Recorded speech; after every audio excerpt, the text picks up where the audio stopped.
Well, that's a sorry state of affairs. I'm just here to bring this together so you have a chance to hear some of the things that are happening. It's already been well stated. All I can say is to me, it's a basic matter of integrity on the part of Canada. Canada is trading integrity for money.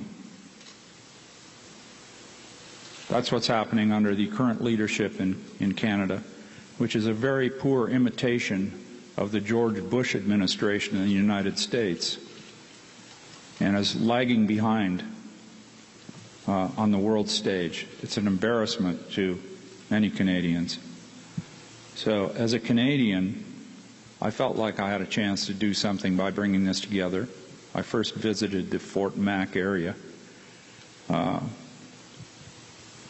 a while ago and viewed the tar sands that are available for viewing from the ground, and what I saw was a devastating environmental catastrophe, which of course is a boom town. Now, you know, it's providing money for all kinds of people for the next few years, but it doesn't think about our grandchildren. It doesn't think about the future. We need to start thinking about the future, is how I feel. I want to work towards the future. That's what I was there for when I went to study CO2 in Alberta, where every day in Alberta, even with the tar sands the way they are now, the amount of CO2 coming out of the tar sands industrial sites is equal to every car in Canada every day. It's like 2 cars on the road for every one. That's what's happening there. That's now not the way to end global warming. I read in the Globe and Mail this morning that Canada's got a little problem with mathematics and that the children here are not learning very well. But Canada has an even bigger problem with science. It's a huge problem. Right at the top of the chain, in Ottawa, we have a huge problem with science and the understanding of it. Our future depends on science. Science is the roadmap. Science cannot be ignored as inconvenient. And that's what today's leaders are doing. That's why I'm here. Because behind this sad and incredibly tragic story of what Canada is doing to the First Nations people, Canada, the name Canada is based on a First Nations word. The name Ottawa, based on a First Nations word. Ontario, based on a First Nations word. Manitoba, Saskatchewan, Quebec. These are all First Nations words. That is where Canada came from. We are here. We made a deal with these people. We are breaking our promise. We are killing these people. The blood of these people will be on modern Canada's hands. And it will be as a result of not just a slow thing, but of a fast and horrific thing if this continues. There are many ways that this could happen. And believe me, these people are not going to sit back and let Canada, the modern Canada, roll over them. And they're not saying it, but they're feeling it. And you can't do this. Canada cannot just walk over everyone. So I have too much to say about this to say right now, and it's a little bit too late for me to be here to stop some of the things that have already happened. But nonetheless, I'm here, and these are my friends, and I hope that we can make a difference for our grandchildren, because that's why we're here. That's why I'm here, because I want my grandchildren to grow up and look up and see a blue sky and have dreams that their grandchildren are going to do great things. And I don't see that today in Canada. I see a government in just completely out of control. Money is number one. Integrity isn't even on the map. So please get a grip and understand what is really happening and try to talk to your neighbors, have people vote. Convince your First Nation friends to vote. Don't accept what you hear as being true, because it's not. Anything that you're hearing from the government about the tar sands, is just marketing. It's not truth. Take a second to really look at what you hear. That's what I can say. The rest of it's up to you. You have to make up your own minds. I can't tell you how to think.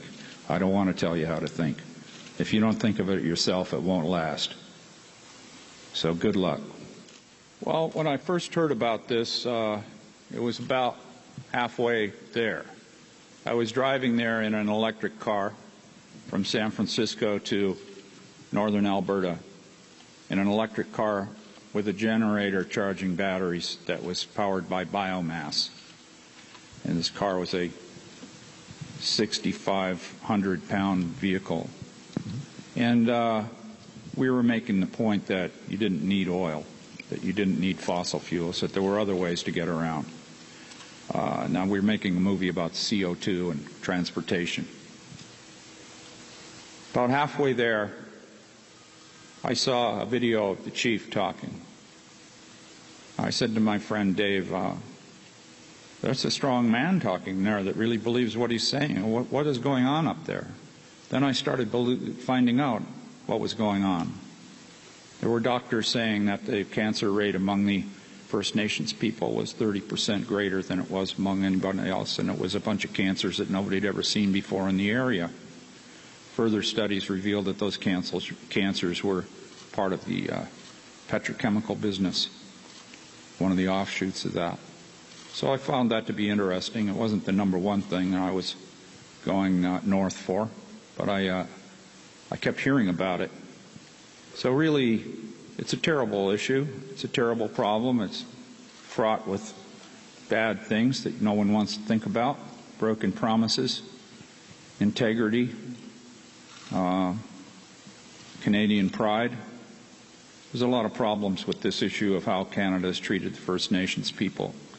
And it's truly evident in the area of the tar sands. Although that's just a flashpoint now. It's apparent across the country.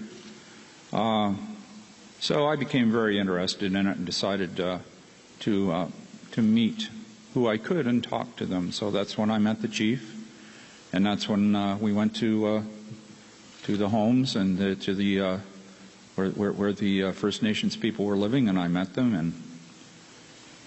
But while I was there, I also went to the tar sands, and I drove around the tar sands in my electric car, viewing it and experiencing this unbelievable smell and toxicity in my throat, and my eyes were burning.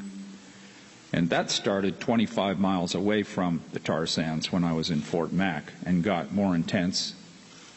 My son, who has cerebral palsy, has lung damage, and he was wearing a mask to keep the toxic things in the air out of his lungs and make it easy for him to have lungs after he left. And so we drove around there, and it was just a huge industrial site. It looked very big and very impressive and extremely well organized. A lot of people were working, hard-working people who I respected. I still respect hard-working people. And that was one of 50 sites. The one we saw was the cleanest one. It's the best-looking one. It's the poster child. And it's one of the ugliest things I've ever seen.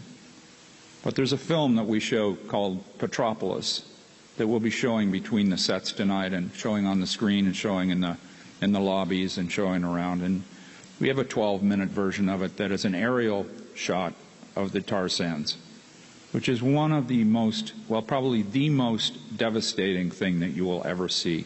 That this exists in Canada, the largest undertaking of its kind, or of any kind, on the planet, is right here in Canada. It's the greediest, most destructive, and disrespectful demonstration of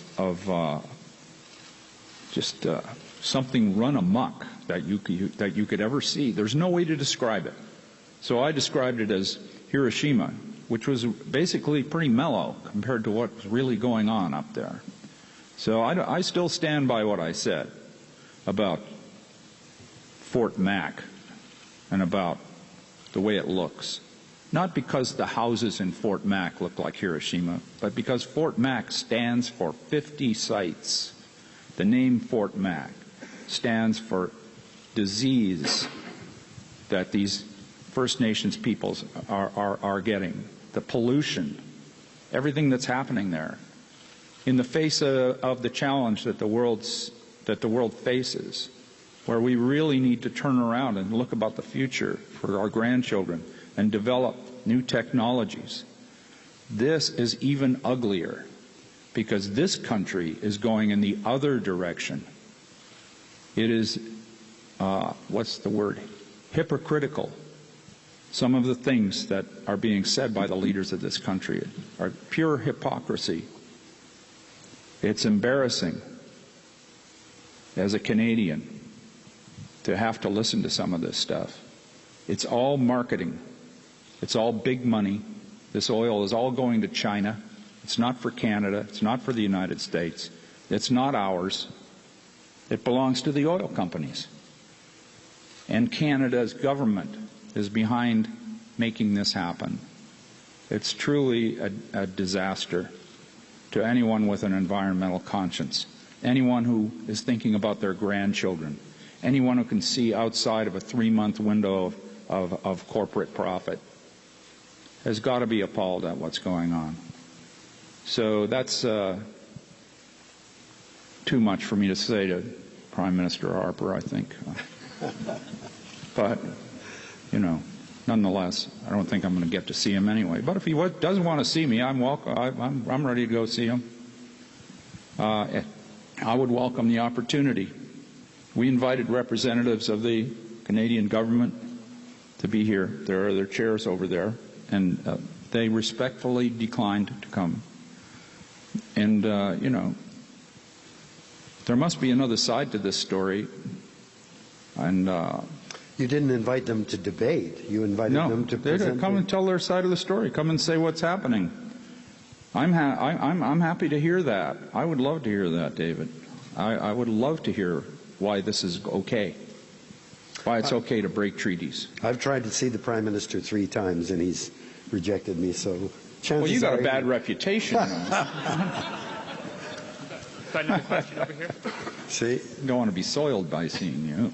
I would think that what everybody should do is try to get some information out of this and look inside themselves, try to make their own decision for themselves as Canadians as to what they would do. I can't tell you what to do. For sure you could vote, and that's not going to change anything right away. But people should maybe start thinking about the future and start thinking, I would recommend, don't accept that there's no other way. Let's develop a way out of this. Let's have ingenuity. Let's figure out a way. People have ideas. Think about your kids, whatever. They should be thinking of ways to technologically work with what we have to create energy. There are many solutions we don't understand that are alternatives to what we're doing. What we're doing is so destructive, and the future is so huge.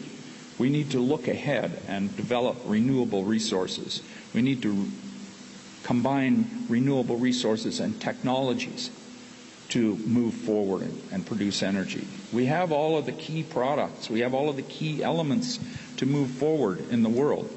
And the world is showing us that we're going the wrong way. The sun is so strong.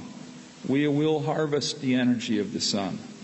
Will we do it fast enough is the question. And we have a chance to change the speed of change. And that's what people's mindsets, that's what's in your mind. If you're looking forward instead of at what's just in front of you right now, if you're thinking about your grandchildren and their grandchildren, and instead of what's going on right now in your job and whether your neighborhood is doing well or not, it's important to think about the future for everybody else, and try to look forward, try to come up with alternatives to a dirty future based on fossil fuels. Forget about it. Develop something else. Develop a way out. There's a door that can open into the sunshine. This is not a good place for us to be right now.